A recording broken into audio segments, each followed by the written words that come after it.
নির্মিত পরিবেশের বাইরে এক অধিক টেকসই ভবিষ্যৎ গড়ার অঙ্গীকারকে আরও জোরদার করে ইডেন রিয়েলটি গ্রুপ আজ শিবপুরের Indian institute of engineering science and technology এর সহযোগিতায় প্রতিষ্ঠানটির ক্যাম্পাসের অভ্যন্তরে নেচার স্টাডি পার্কের উদ্বোধন করেছে।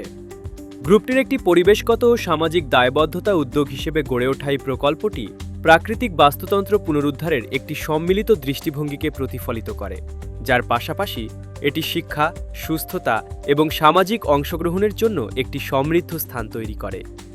ভারতের অন্যতম প্রাচীন ও বিশিষ্ট প্রকৌশল প্রতিষ্ঠানগুলোর একটির অভ্যন্তরে অবস্থিত নেচার স্টাডি পার্কটি পূর্বে অবহেলিত একটি ভূখণ্ডকে হ্রদ ও তার পার্শ্ববর্তী বাস্তুতন্ত্রের পুনরুদ্ধারকে কেন্দ্র করে একটি প্রাণবন্ত পরিবেশগত গন্তব্যে রূপান্তরিত করেছে।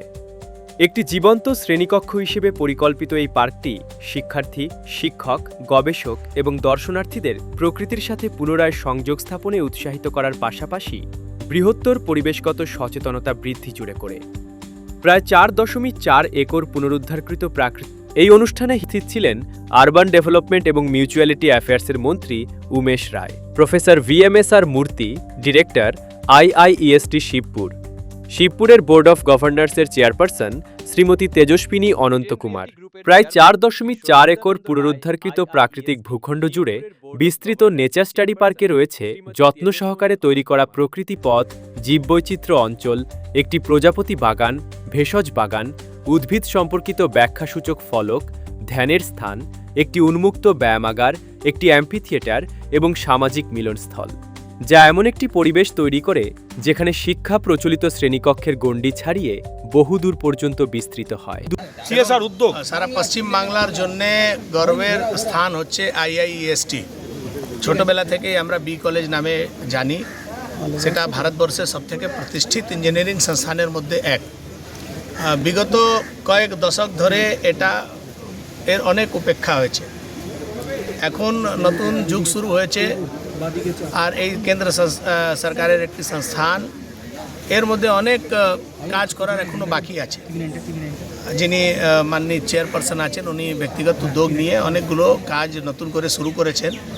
এর সঙ্গে সঙ্গে পর্যাবরণ, বিজ্ঞান, জ্ঞান সব কিছুকে একসঙ্গে নিয়ে এটাকে এগিয়ে নিয়ে যাওয়ার জন্যে হাওড়াতেই একটা বড় সংস্থান রিয়েলিটির কাজ করছে, ইডেন রিয়েলিটি। আর তার পক্ষ থেকে এখানে এটা স্টাডি নেচার পার্ক এখানে তৈরি করা হয়েছে। এটা একটা ছোট উদ্যোগ আছে যে যারা এখানে ব্যবসায় করছেন তাদের একটা সামাজিক দায়িত্ব আছে, সেই দায়িত্ব পালন করেছেন। যেহেতু ইডেন রিয়েলিটির যিনি কর্তা তিনি নিজেই একজন IITian, ওনার একটা ইঞ্জিনিয়ারিং সংস্থানের প্রতি একটু টান আছে বলে উনি একটা খুব ভালো উদ্যোগ নিয়েছেন। সুন্দর একটা নেচার পার্ক তৈরি হয়েছে। আর এর পরেও আগামী দিনেও এই সংস্থানকে এগিয়ে নিয়ে যাওয়ার জন্য সরকারি সহযোগিতার সঙ্গে সঙ্গে আরও সংস্থাকে আমরা বলবো যে তারা এগিয়ে এসে এই সংস্থানকে সংরক্ষণ করার মধ্যে নিজের ভূমিকা পালন করবে। আজকে এসে এখানে খুব ভালো লেগেছে। আর এই সংস্থান এর মান সম্মান আরও সমৃদ্ধ হোক, তার জন্য আমরা সবাই মিলে তার জন্য চেষ্টা করছি।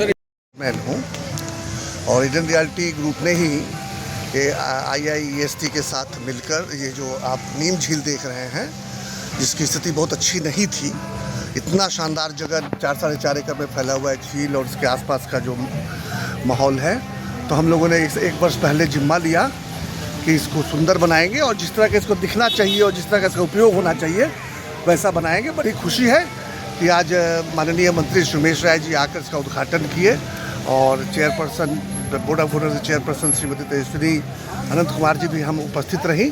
और बहुत ही खुशी का माहौल है कि प्रकृति और पर्यावरण से संबंधित इतना बड़ा उद्यम जो है इडन रियल्टी को अवसर में। যেহেতু আমরা এখানে পাশে একটা প্রজেক্ট করছি আর আমাদের বাবা, আমাদের চেয়ারম্যান, উনিও IIT খড়গপুর থেকে ইঞ্জিনিয়ারিং করেছে। আর এখানে যেহেতু this is one of the oldest institution, আমাদের প্রচুর ইচ্ছা ছিল এখানে যে আজকে যদি দেখেন সাউথ হাওড়ায় বোটানিক্যাল গার্ডেন, বি কলেজ, এটা শুধু হাওড়ারই না, এটা পুরো পশ্চিমবাংলার একটা আইকন। তো আমরা আমাদের তরফ থেকে আমরাও জিজ্ঞেস করেছিলাম যদি IIEST যদি ভালোবাসে, যদিও আমাদের একটু সুযোগ দেয়, তো এখানে আমরা তো ইট ইজ ভেরি ইম্পর্টেন্ট, এখানে যত ছাত্র বা স্টুডেন্ট যারাই আছে তাদের জানেন যে স্টাডি মাহল আমাদের পুরো দেশে কীরকম আছে। তো সেখানে একটা রিলিফ করার জায়গা দরকার আছে, যেখানে ওরা এসে বসে একটু কথা বলতে পারে, একটু ভাবতে পারে। হ্যাঁ, তো সেই স্পেসটা দরকার। তো সেখানে আমরা দেখলাম যে এই ঝিল, একটু স্যারও বলছিলেন যে আমফানের সময় এটা অনেক অনেক নষ্ট হয়ে গেছিলো। তো আমাদের একটা সুযোগ দিলেন, পুরো কচুরি পানা হয়ে গেছিল। হ্যাঁ, তো আমরা সেটাই চেষ্টা করলাম যে এখানে যদি আমাদের সুযোগ দেওয়া হয় তো আমরা আমাদের পক্ষ থেকে ছোটোভাবে যতই করতে পারি আমরা